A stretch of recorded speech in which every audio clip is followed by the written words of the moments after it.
Muy bien. Bueno, vamos a orar, que el Señor nos hable, también nos corrija, nos reconforte, nos transforme. Él es el que hace la obra. Vamos a orar. Señor nuestro, gracias porque tú nos hablas. Señor, gracias porque tú conoces la realidad que cada uno está viviendo en este momento. Gracias por tu palabra, que es un regalo y el instrumento poderoso que tú usas para hablarnos, corregirnos, exhortarnos, transformarnos. Pedimos que así lo hagas. Ayúdanos a poder conocerte mejor a través de tu palabra. Y que en nuestras mentes, en nuestra vida, quede solamente lo que es tu voluntad. Que tu nombre sea glorificado. Y que cada día podamos depender más de ti. Rogamos esto en el nombre de Cristo. Amén. Muy bien. Antes de meternos en el texto bíblico, quisiera preguntar, en la familia, pues hay diferentes posiciones de acuerdo a los hermanos, mayor, medios, menores, en fin. ¿Cuántos aquí somos hermanos mayores? O sea, el mayor de la casa. Uy, hay bastantes. Hay bastantes. Bueno, a ver, otra de los mayores. Muy bien, listo. Parece que hay toda una influencia en la personalidad de acuerdo al lugar donde están en la familia, ubicados en la familia. Hay muchos escritos al respecto. Encontré un artículo en el periódico La Vanguardia, un periódico español, que habla de esto. Y quisiera compartir algunas cositas de esto que habla acerca de esa posición y particularmente de los hermanos mayores. Dice así: la personalidad de los hermanos, se tituló el artículo. Ser el primogénito, el del medio o el benjamín no es nada baladí. Ese orden no solo puede llegar a predisponer el futuro de los hermanos, sino que acaba siendo determinante a la hora de modelar su personalidad. Ni Dios, dice este artículo, pudo evitarlo.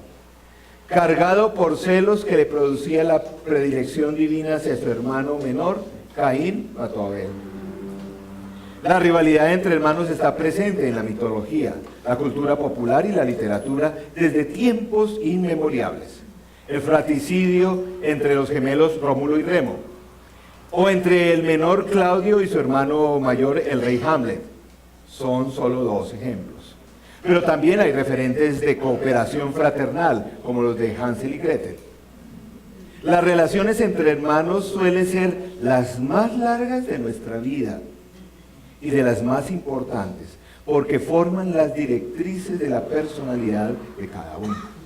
De hecho, los estudios psicológicos certifican que el orden de nacimiento es una variable psicológica importante.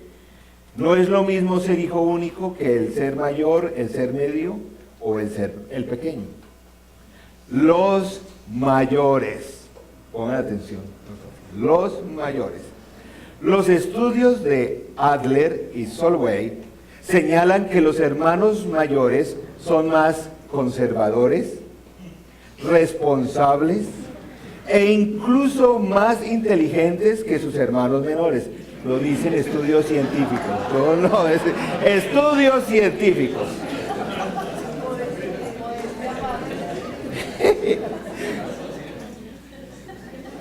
Es curioso que más de la mitad de los presidentes de Estados Unidos hayan sido primogénitos, así como 21 de los 23 primeros astronautas estadounidenses y más de la mitad de los ganadores del premio Nobel.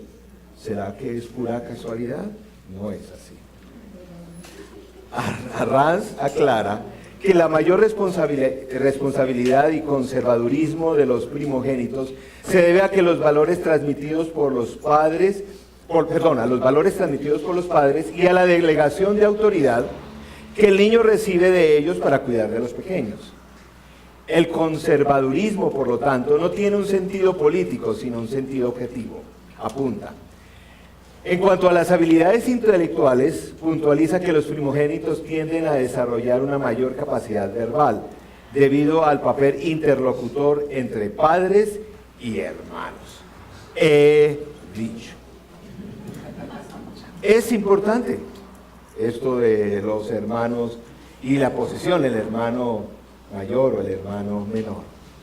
Hoy voy a hablar de la espiritualidad del hermano mayor. No es que voy a hablar solamente de aquellos aquí que ocupan el ser mayores en la familia, no, voy a hablar para todos. Porque creo que una comunidad como esta mayormente vive o sufre más bien la espiritualidad del hermano mayor. Me explico. Sin duda, uno de los mayores, de las obras más grandes, populares, conocidas y famosas de arte religioso es ese.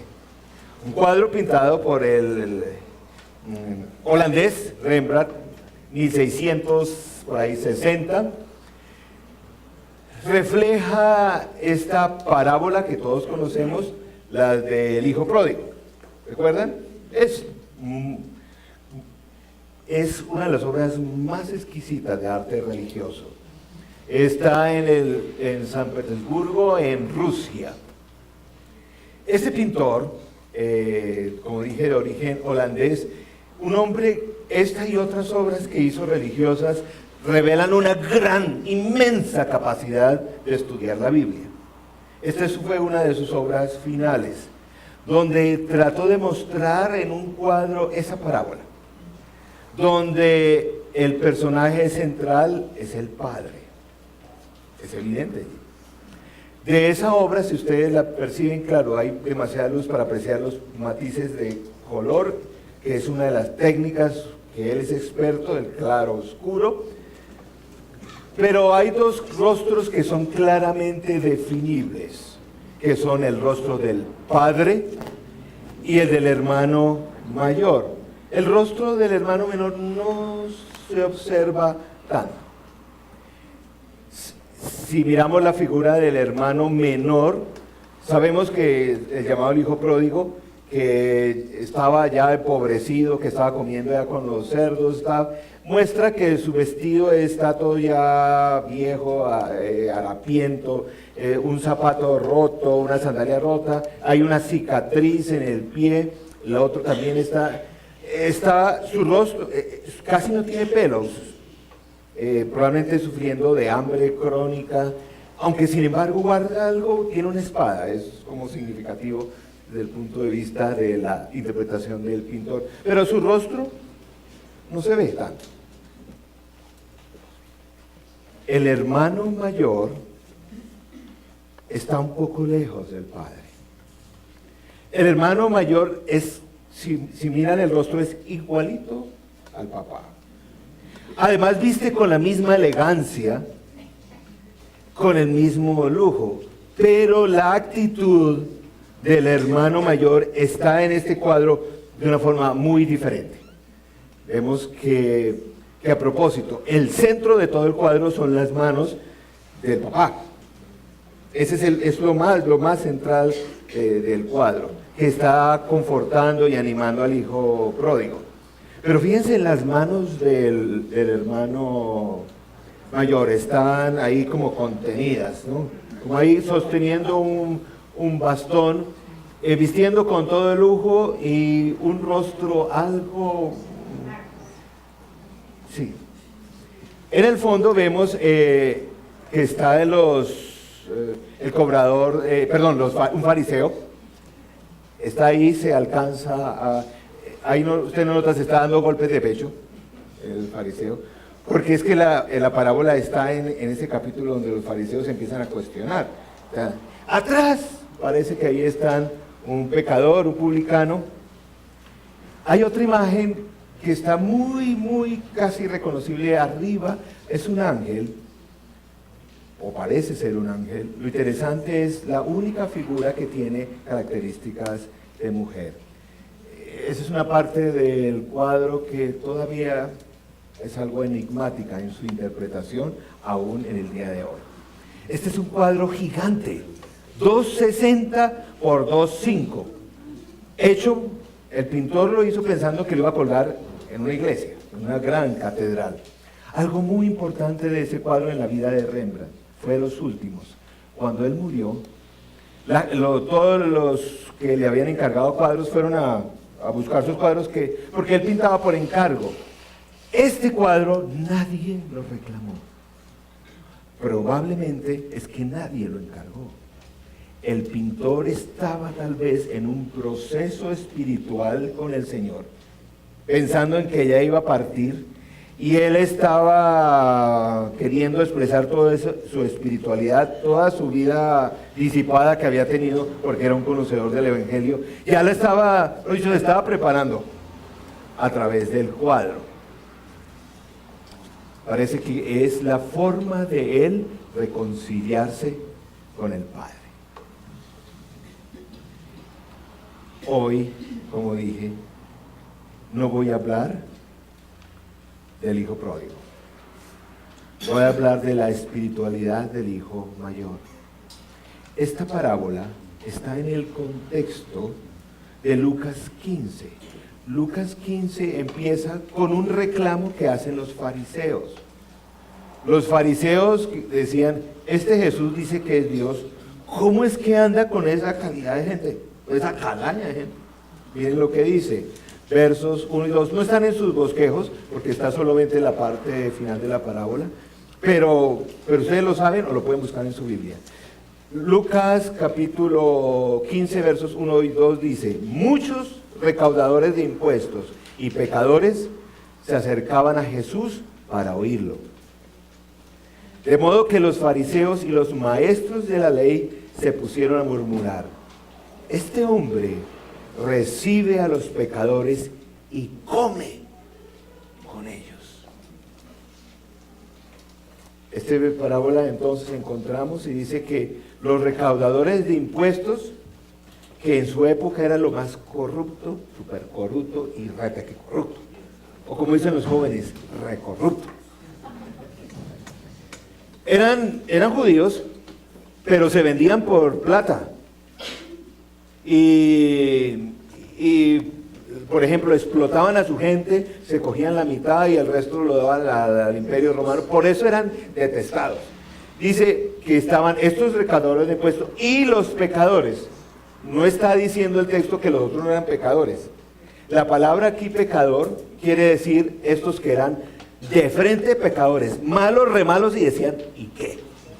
Sí, es más o menos se refiere, eran pecadores y no lo ocultaban. Y Jesús dice que esta gente iba a escuchar a Jesús y Jesús hasta comía con ellos. Entonces, el texto de ese capítulo es la respuesta de Jesús a ese cuestionamiento por parte de los fariseos. Es el cuestionamiento a esos fariseos. ¿Quiénes son los fariseos? Pues los expertos de la ley. Los duros ahí de la ley. Por eso, ya les voy a ir orientando, pues en cierta medida me toca a mí, ¿o no? A los religiosos de su época. Pero encontramos que el Señor Jesús responde aquí con 3 parábolas. Los fariseos le habían cuestionado lo mismo en Lucas 5, pero el Señor les respondió de una forma diferente. Les dijo, pues, es que pues, los que están enfermos son los que van al médico. Pues el médico está para el enfermo. Esa fue la respuesta. Pero aquí dijo 3 parábolas.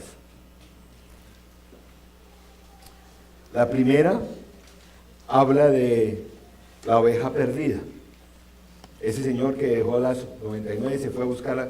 Y cuando la rescató dice que armó tremenda fiesta. Dice que en el cielo hay más fiesta por uno solo que se arrepiente que por 99 que no necesitan arrepentirse. ¿Cierto? Esta respuesta está en términos de fiesta. Toda la parábola habla de fiesta, de celebración. Por eso aquí celebramos y hacemos hartas fiestas. Así es el reino de Dios. En el reino de Dios hay mucha fiesta. Y dice aquí que la parábola de la oveja perdida, y se armó tremenda fiesta. Segunda parábola, la moneda perdida. Esta señora que tenía una moneda de plata se le perdió y rebuscó en toda la casa. Barrió, recogió hasta que encontró su monedita. ¿Qué hizo cuando encontró la monedita? Llamó a todas sus amigas y armó una fiesta, porque en el cielo también es así. El Señor está buscando más motivos de hacer más fiesta en el cielo. La tercera parábola habla del hijo perdido. Y habla de este muchacho que en determinado momento le dijo al papá, papá, deme la herencia. El papá dijo, bueno, listo. Bueno, no así tan fácil, pero bueno, se la dio. Y el tipo llegó y se fue y dilapidó el dinero, borracheras, todo eso, mujeres. Se quedó sin un centavo, estaba en la miseria y regresó a casa. Antes de llegar, el padre fue, lo abrazó, le cambió de ropa, le puso un anillo. ¿Y qué hizo el papá? Una tremenda fiesta. Porque este hijo que andaba perdido ha vuelto a casa. Así responde, dice Jesús a los fariseos: cuando yo estoy comiendo con esta gente, es el Padre saliendo, corriendo en búsqueda de ese hijo que de pronto que vuelve a casa. Estaba perdido, que viene de la miseria. Pero creo que también la parábola empieza a cuestionar, y a propósito, mirando a los fariseos. ¿Pero qué hay en el corazón de ustedes, fariseos? ¿Saben dónde está la respuesta específica a ese cuestionamiento? En la segunda parte de la tercera parábola. Ahí es donde Él les habla. Y es el texto que ustedes tienen.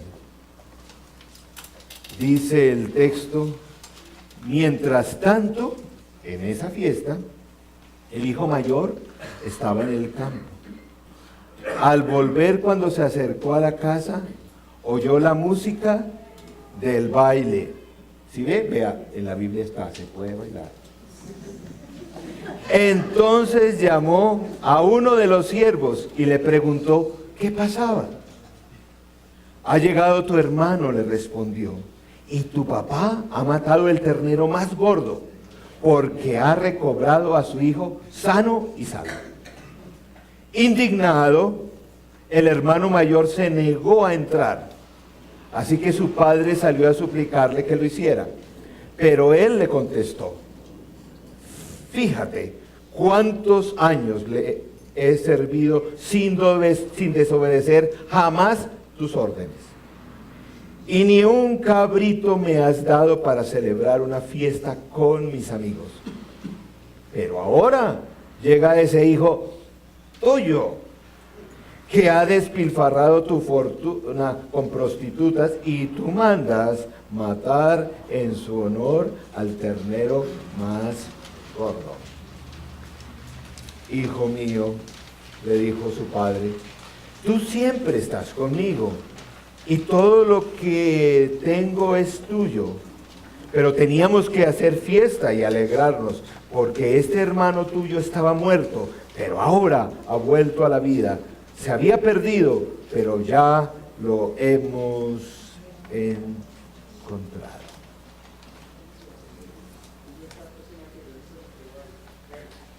¿Saben cuál es el texto que ha cambiado mi vida? O para el cual creo que vivo, por lo menos ya unos últimos 10, 15 años que he descubierto esto. Lucas 15:31. Hijo mío, le dijo su padre, tú siempre estás conmigo y todo lo que tengo es tuyo. Mi vida ha sido tratar de descubrir qué es eso de que el Padre esté siempre conmigo. ¿Y qué es eso? ¿Qué significa? Que todo lo del Padre es mío. Esta prédica es para los que tienen espiritualidad de hijo mayor aquí. En otras palabras, para todos los que tenemos ese fariseíto ahí dentro.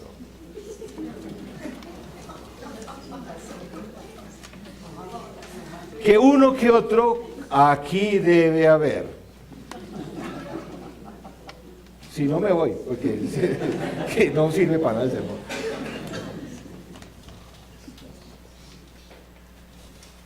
Mire, el Señor a los fariseos, mayormente, no por los fariseos, sino por lo que implicaba lo que ellos decían. Uy, les habló duro, durísimo. ¿Recuerdan lo que les decía? Sepulcros blanqueados, generación de víboras, ciegos, necios, hipócritas. Bueno, era fuerte. Solo una vez les habló tiernamente. Y fue en esta parábola. En esta parábola el Señor les estaba hablando con ternura a los fariseos. Sí. Porque el Señor, como dice sus bosquejos, también busca a los hermanos mayores. Amén por eso. Porque el Señor también busca a los hermanos mayores. Esta parábola muestra que el hermano mayor no tenía idea qué es esto de la relación con el Padre. Estaba con él, pero no tenía... Cuando vio la fiesta que le estaban haciendo al hermano menor, ¿cuál fue su queja? Dice, ¿sabe, padre? Yo siempre te he obedecido. Yo creo que el papá lo vio y dijo, ¿cómo así? ¿Qué imagen tienes de mí? Este muchacho tenía un concepto bastante errado de qué es papá. Él dijo, entonces yo soy simplemente un tipo que da órdenes. Yo siempre te he obedecido. Es lenguaje de siervo, de esclavo a señor. Y el papá lo mira, tú eres hijo, no eres esclavo. Pero así se identificó, yo toda la vida te he servido.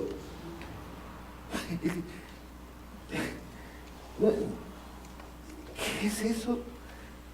¿Acaso para ti papá es un señor que manda?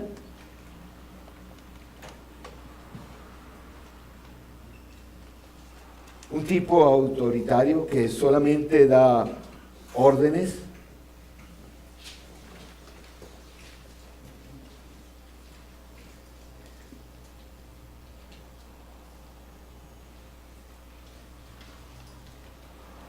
El papá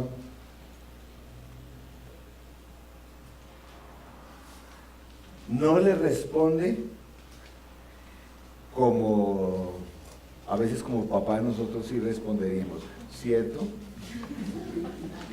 A propósito, esta parábola es un tratado maravilloso de aprender a ser hijo y de aprender a ser padre. Uy, cada palabra es un... Para este hombre el papá era alguien que mandaba a hacer las cosas. Este hijo también necesitaba una experiencia de conversión. Sí, también. ¿Y saben? Es lo que pasa a veces, o lo que nos pasó a la mayoría de nosotros, incluyendo para mí. Mi conversión no fue porque... Y está bien ser hermano menor, está bien. hay gracia, triple, más gracia. Pero mi conversión no fue que yo estaba en las drogas, llevado sin vergüenza, no fue así. Imagínense, el mayor, bien juicioso, nunca perdí un año, nunca perdí una materia, estudiaba medicina, ¿qué más se puede pedir? Además lindo, pues, no sé qué más.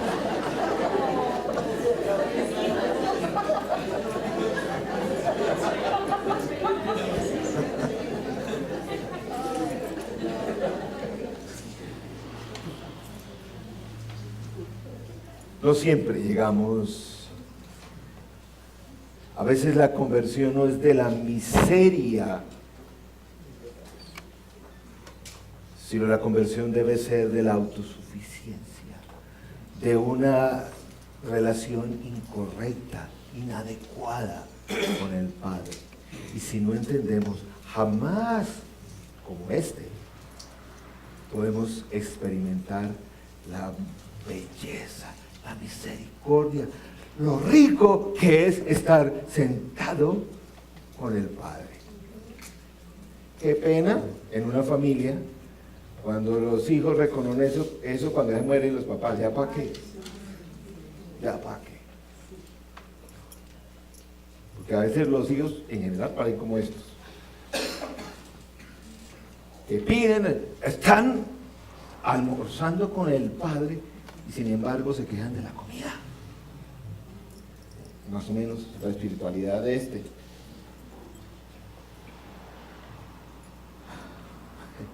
El Padre lo mira y le dice, mire, es que el Hijo del Hombre Jesús no vino para ser servido, vino para servir. Hechos 17, 25 dice, es que Dios no habita en templos hechos de hombres y no es servido por manos humanas, porque Él es completamente suficiente y no necesita ningún servicio. Él no vino a redimir esclavos, Él vino a acercar hijos.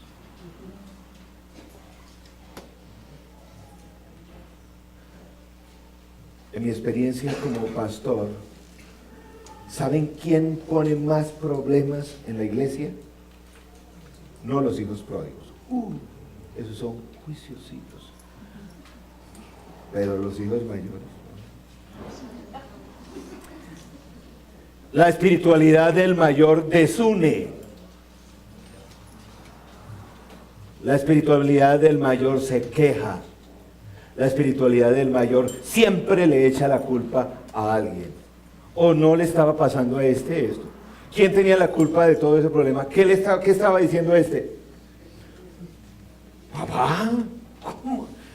Mire esto, la locura que está haciendo, sinvergüenza. ¿Y usted le hace fiesta? Papá, ¿usted está realmente? ¿Quién es el culpable? Una espiritualidad muy de hermano mayor.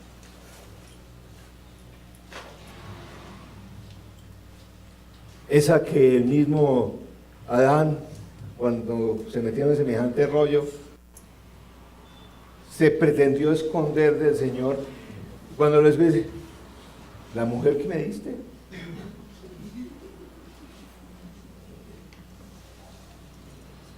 Pues, la iglesia donde voy, yo no sé, se queja. La espiritualidad del mayor. Yo pongo mucha atención a aquellas personas cuando dicen, el Señor siempre ha estado conmigo. Porque si eso es así, si realmente entiendes esa dimensión, tu vida debe ser totalmente diferente. ¿Realmente entiendes eso? Por eso es tan central en esta parábola. Tú siempre, hijo mío, tú siempre has estado conmigo y todo lo mío es tuyo. Aún así les hablo a aquellos, sobre todo más jóvenes, que han estado siempre en la iglesia.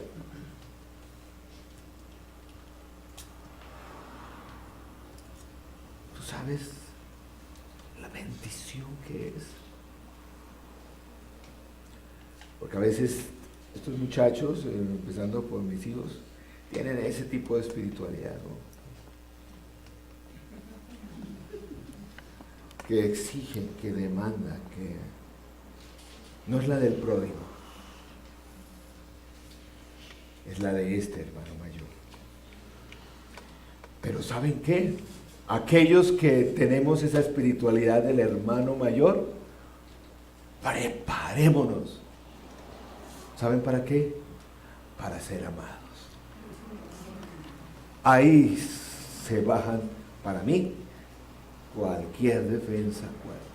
Prepárense para ser amados. Por fin, por fin, por fin.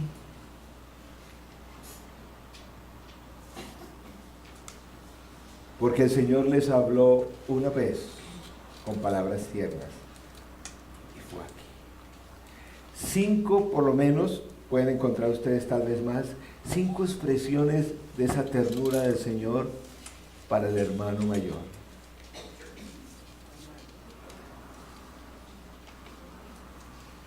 ¿El hermano mayor cómo estaba? Chicho.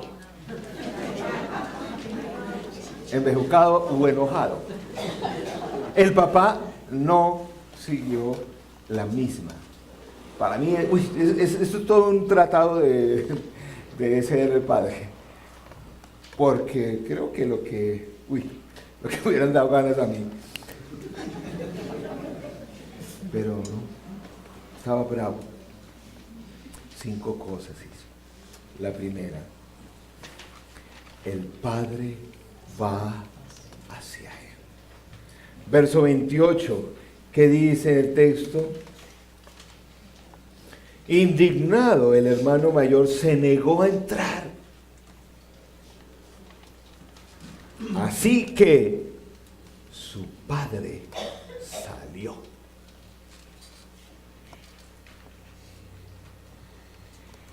¿Cuánto amor? ¿Cuánto amor? No quería entrar.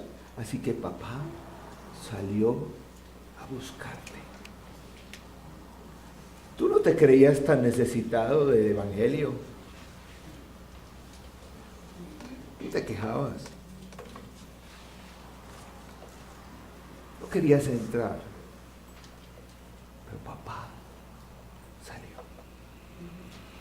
Y eso es tremendo. Toma la iniciativa, sale a buscarle, no sale con ira. Él no grita desde adentro. Vea, sinvergüenza, no sea desagradecido. ¿Cómo es que decimos aquí en Colombia? No sea desagradecido. Y los papás hacen ese grrr, ¿cierto? No sean desagradecidos. No grita, no sea desagradecido. Venga para acá. O es más, no mandó a 2 de sus criados y dice, me lo entras y sea de las mechas. No salió así. Papá, el papá también busca a los mayores.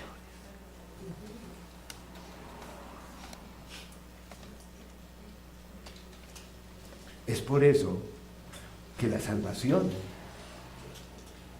es para las prostitutas, para los ladrones y también para los hipócritas.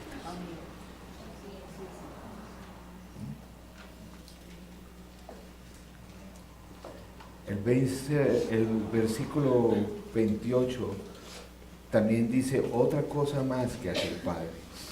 Dice, el padre salió a meterle una vaciada. No dice. Salió a suplir. ¿Quieren muestra de más amor? Salió a rogarle. que entrara.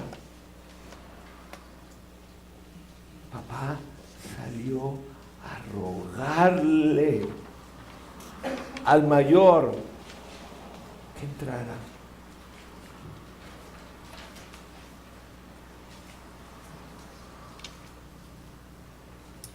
El hijo mayor hablaba del papá como si el papá fuera un ogro que mandara y que lo tuviera todo el día haciendo oficio, que él fuera simplemente como un esclavo en la casa que le tocaba hacer de todo. Pero yo no encuentro que cuando el papá sale a rogarle, sea el papá que ordena, que grita, que manda. Así no es papá. Me ruega. ¿Dónde queda esa imagen que este hijo tenía de ese padre? No lo había entendido. No lo había entendido.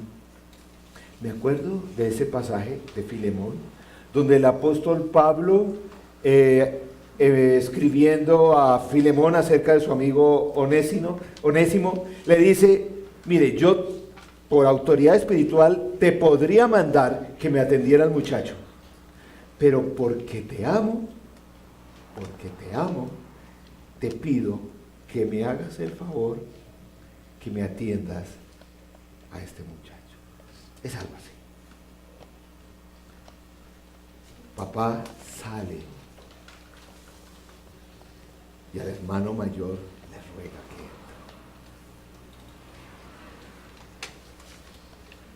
Papá ama al mayor. En tercer lugar, verso 31, que me ha enamorado a mí del carácter del Padre. El verso 31, el país en el mundo donde más se puede interpretar mejor este pasaje, el comienzo de este pasaje, es en Colombia. Porque dice que el Padre le llamó mi hijito. ¿Me entendieron? Mi hijito. ¿Cómo dice sus versiones en la Biblia? Hijo mío, o lo que sea. Querido hijo, lo que sea. Ah, eso no es lo mismo que mi hijito. En el griego es otra palabra. No es la palabra, hay dos palabras para hijo. La palabra huios, que lo usan los otros, hijo. Pero tecnón, que usa aquí, que es esta, hay pocas, pero está ahí, es mi hijito. ¿Vieron la figura que estaba ahí? Papá se acerca y le dice, allá rogándole, mi hijito. ¿Sabe qué le está diciendo? Yo estoy tratando de desempacar la historia. Le está diciendo, ay, para mí, le dice el padre, para mí fue ayer cuando te tenía en mis brazos y te cambié los pañales. Para mí fue ayer cuando tú extendías tus brazos corriendo hacia mí cuando dabas los primeros pasos. Para mí fue ayer cuando tú dejabas que yo te sacara al parque agarrado de mi mano. Por eso ese mijito tiene un poder.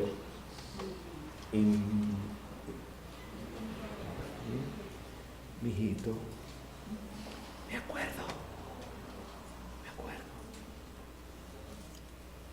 Le llama mijito y no se queda ahí. En cuarto lugar, el padre le dice, tú siempre estás conmigo. Tú siempre estás conmigo. ¿Has entendido eso? Espiritualmente hablando.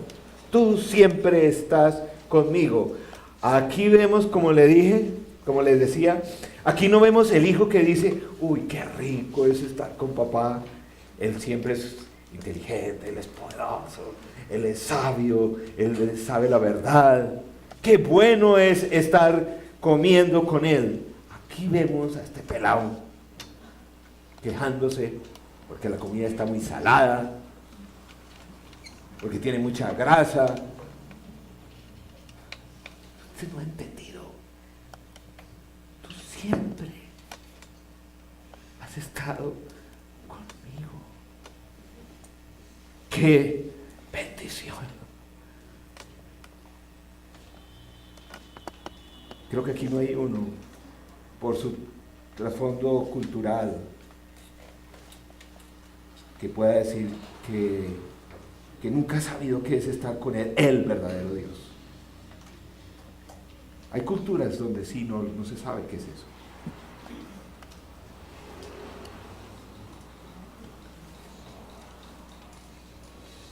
¿Sabe qué evidencia esto? La respuesta de este hijo. A la larga, por lo menos el menor tuvo el valor de coger y decir, deme la plata y gastársela, porque este parece que era lo que quería, ¿o no? Ahí dándoselas de juicioso, pero lo que quería es estar allá gastándosela, porque así a veces parecen los cristianos en la iglesia. Pues coge el valor y váyase para el mundo.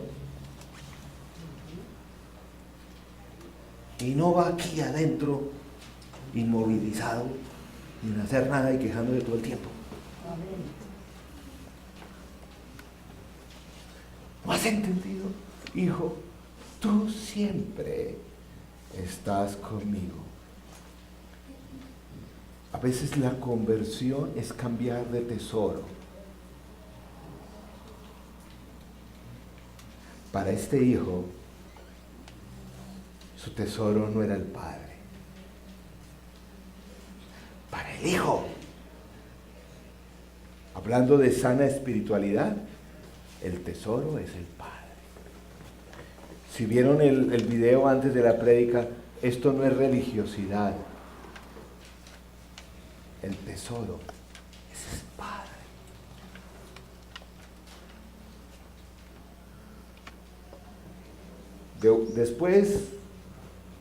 Días después, Lucas 16:14 muestra que en una de esas vaciadas del Señor a los fariseos les dijo, mire, ¿saben qué? Ustedes son amantes del dinero. Y parece que este hijo era ese el problema. Tú siempre estás conmigo. Mire, en la vida, yo no sé qué problema estás viviendo, pero eso es otra cosa. Si has aprendido que el Padre está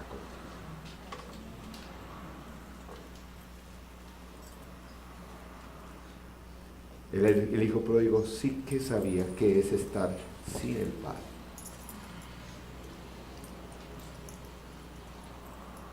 A veces, bueno. Quinto, el Padre le dice, todo lo que tengo es tuyo.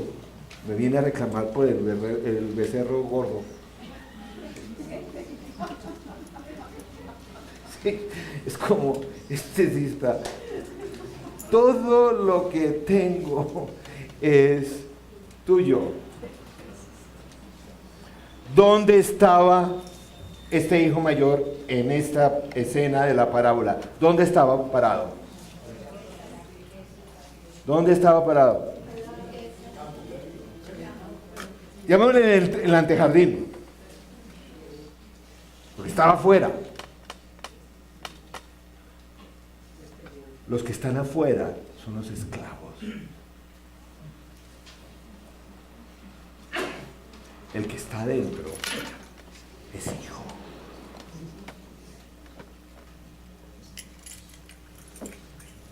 Y este quería seguir comportándose como esclavo.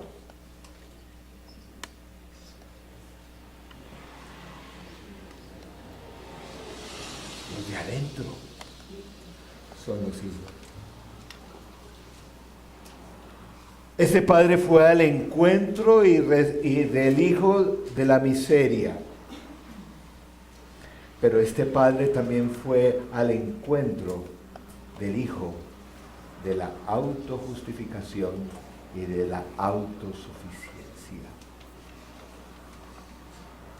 A ambos los amó.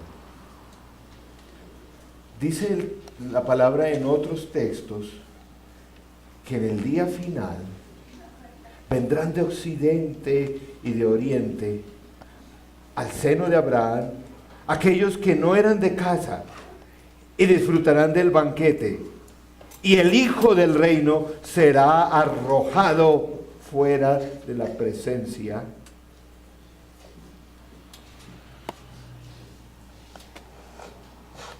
del Padre. Hoy vamos a celebrar la cena con ese sentido. La cena no es un rito de cada mes. Es decir, qué maravilla es cenar con el Padre y todo lo de papá es mío.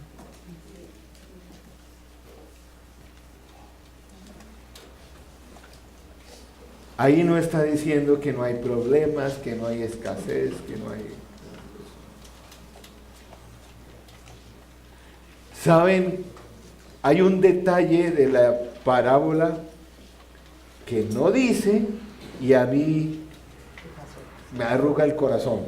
Hay una sola cosa que no dice en esa parábola al final.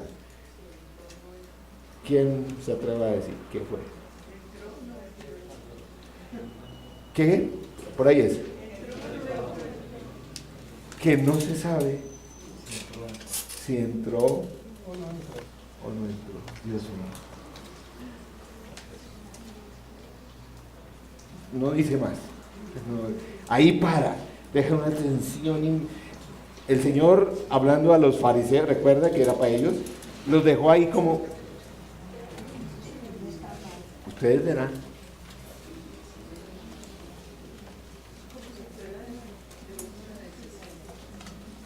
Ustedes verán.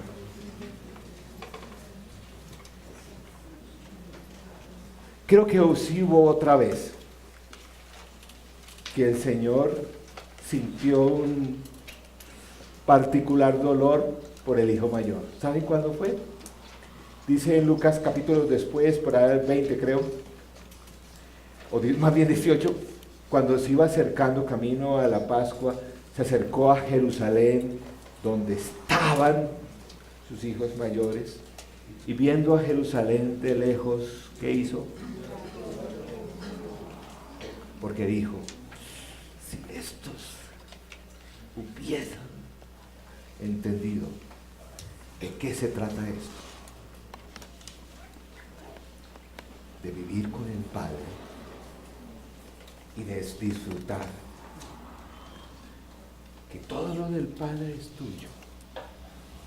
Ese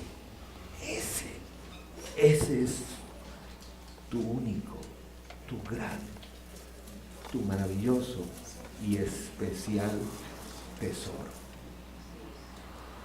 Tu vida espiritual y la mía debe ser muy diferente cuando vamos experimentando y conociendo qué es eso de mi hijito. Si yo siempre estoy contigo y todo lo que tengo es tuyo.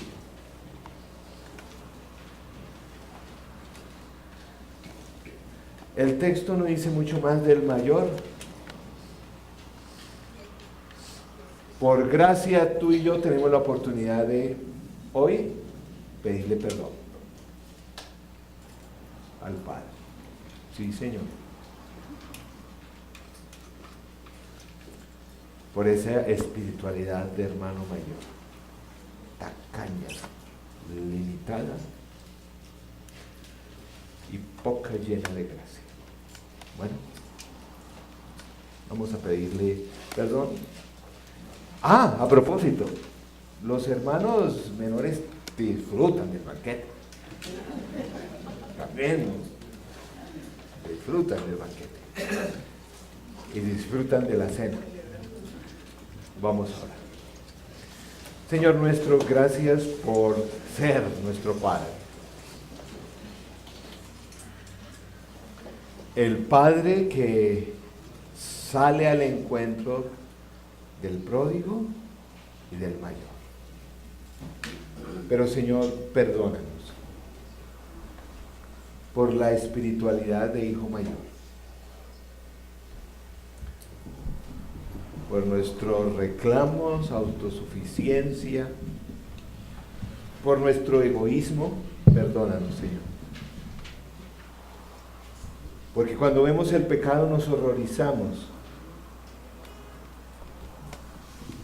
pero no nos visita la compasión por el pecado.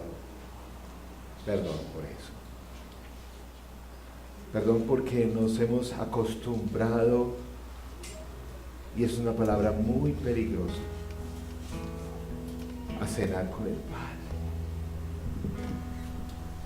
Perdón porque nos quejamos por la comida que nos da.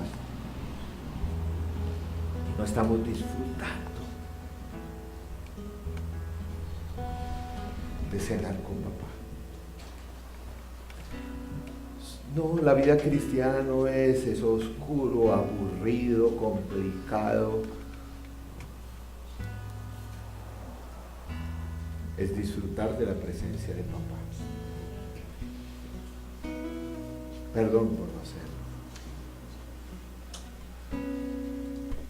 Perdón por no reconocer lo afortunados que somos, porque todo lo de papá es nuestro. No por méritos del hijo, sino por puro regalo de papá. Perdón, porque como dice en otro pasaje, ¿cómo podemos nosotros quejarnos de la forma como Dios Padre quiere administrar su gracia?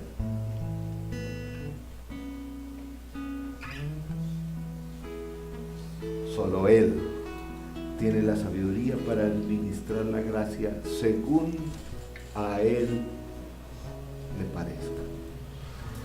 Señor, quítanos de esa espiritualidad que lleva a la ira, que lleva a la desunión, que lleva a la queja, que lleva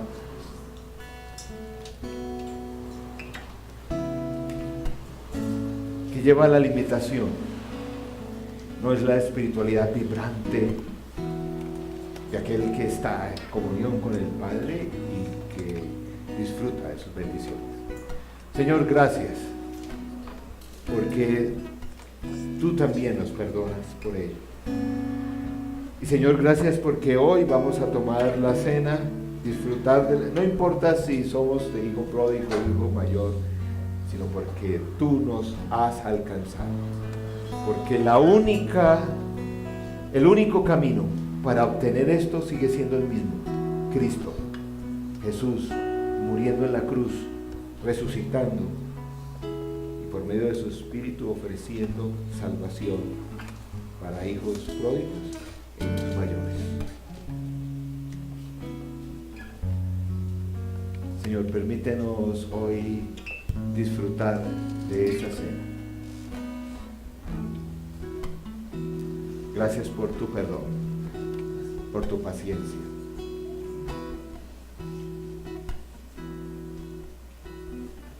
Por eso celebramos hoy.